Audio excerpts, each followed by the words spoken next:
So far, we haven't considered the design aspect of our panels because we've been focusing on their functioning. Let's now see how to include design in our application.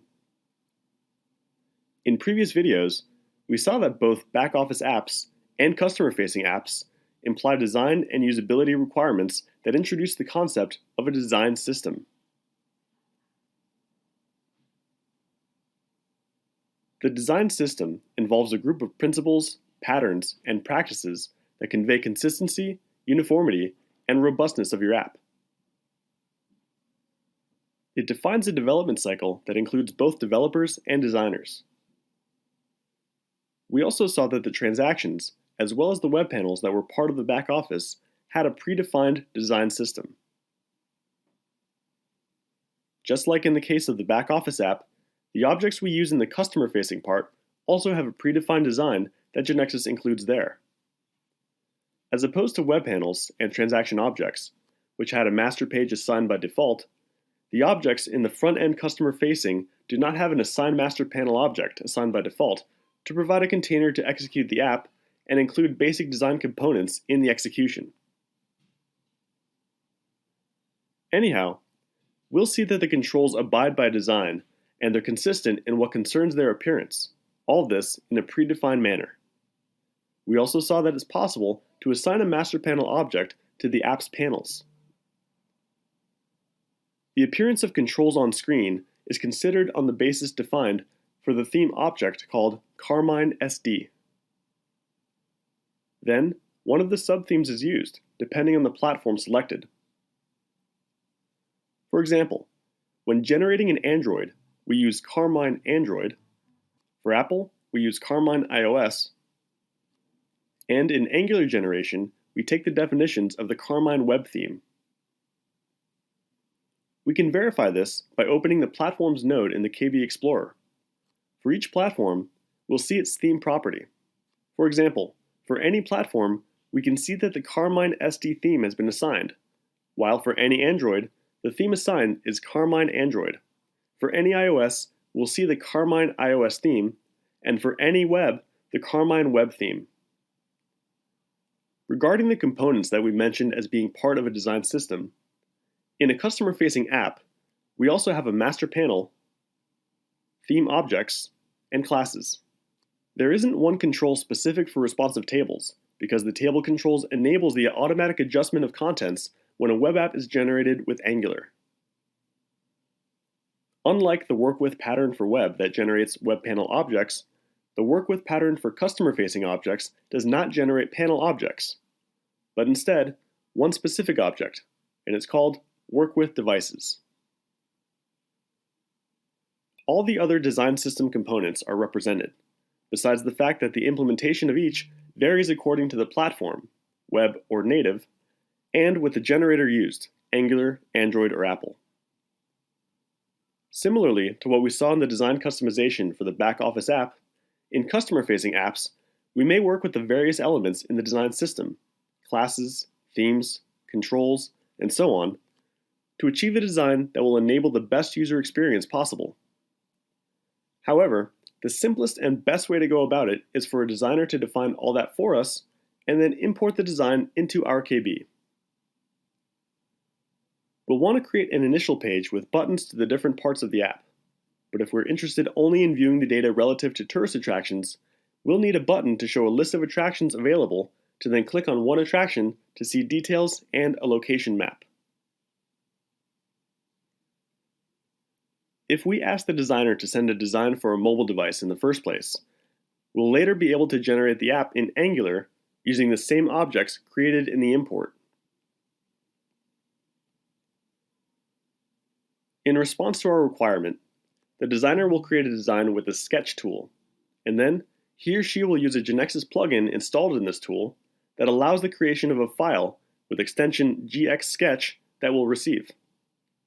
Next, what we must do is import it into our KB to integrate all the design components and also create the corresponding GeneXus objects to contain the definitions. To import the sketch file sent by the designer, we should go to the Tools, Application Integration, and select Sketch Import.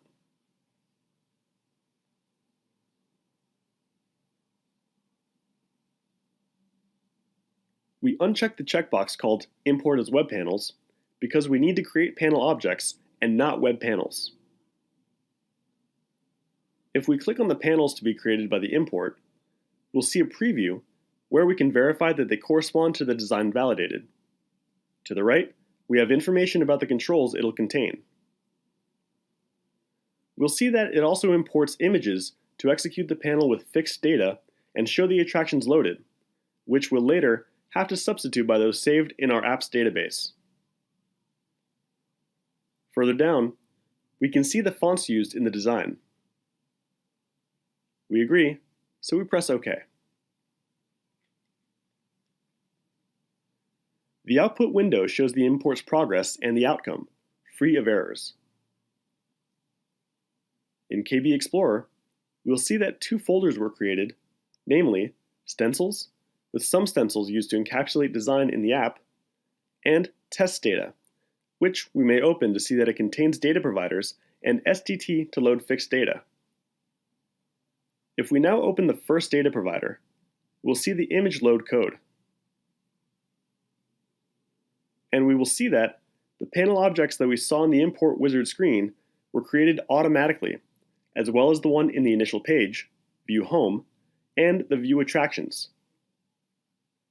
If we take a look at the form of View Home, we can see that all components have been created for the visual content, and the same happens with View Attractions. Here, we can see that a menu object was also created. It'll be the main object that we want to execute. This object is seen only in the generation for native platform. In the case of Angular, the first object we see is View Home, the first option in the menu. For the execution, set this object as Startup Object, and we'll press F5.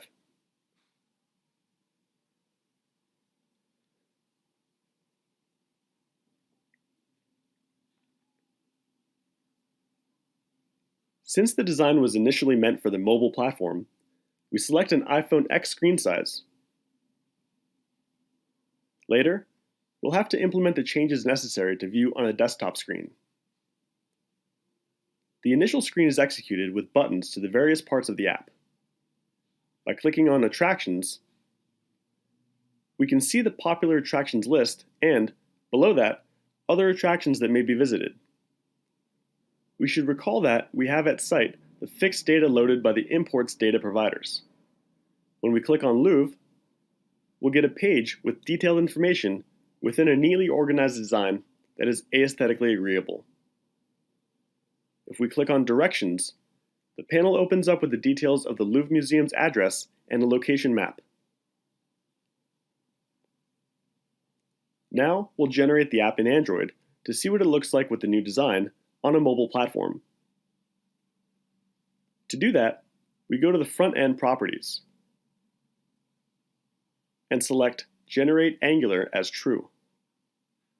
Since we only want to see the mobile app now, we set the Generate property as False. The menu object was already established as Startup Object, so we just go on to press F5.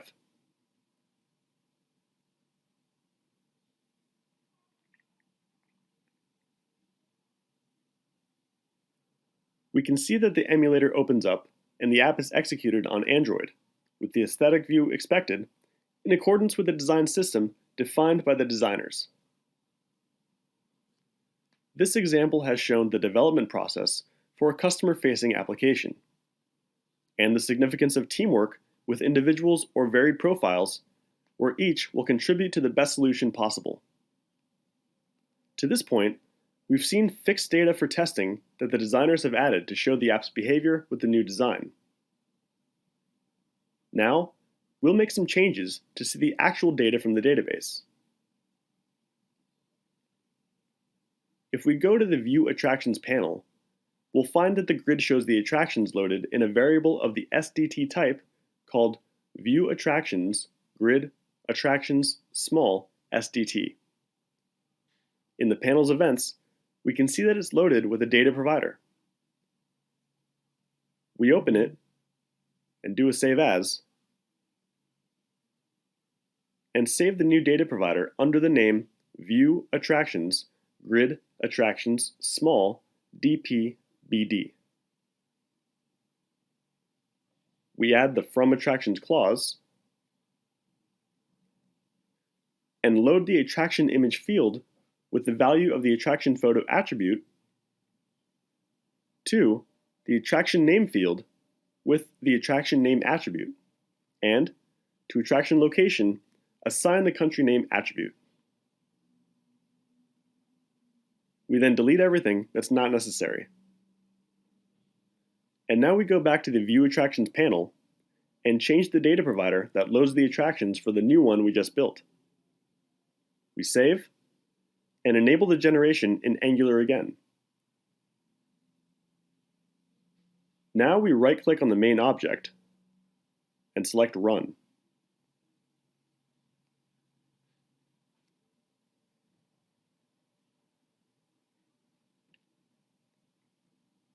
When we go to Attractions, we can see that we're going over the attractions that were loaded,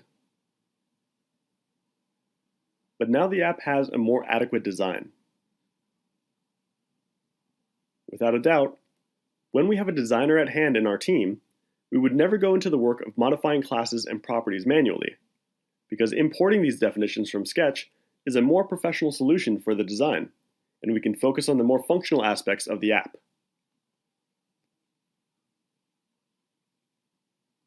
To conclude, let's now generate in Android so we can see the final outcome with the database data on the mobile device.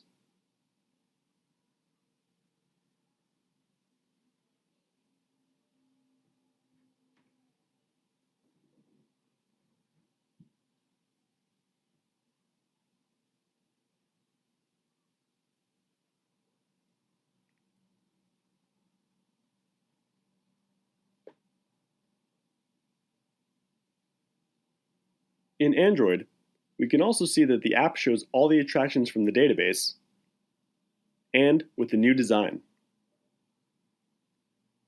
The work method where design becomes part of the development activity is applied in the DevOps methodology, which will be shown in videos to come.